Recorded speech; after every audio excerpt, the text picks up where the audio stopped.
show to me now the legal basis for my being here.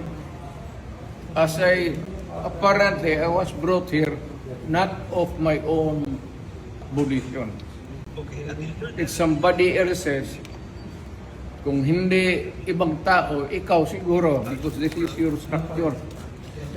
So you have to answer now for the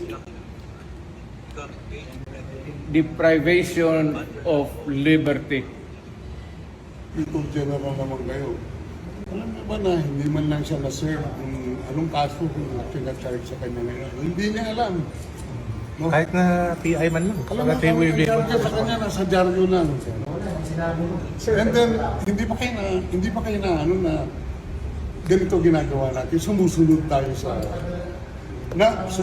tayo sa isang entity na hindi na tayo member. Nag-withdraw na tayo.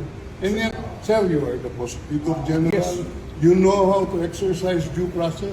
Before you can even file charges, you have to file a complaint. We have to file a counter affidavit. Without doing those procedural process, here we are, being issued a warrant of arrest, questionable warrant of arrest. Ano naman to, sir? For detention and the basis for detention. So, what is the law and what is the crime that I committed? And there's naman doon blooper, puro pagdating sa trial dyan, tatawagin kita sa witness stand. Sabihin ko, you're the person who arrested me. May I know the reason why? Have you read the documents? Or at least, have you read the case at that time when you made the arrest?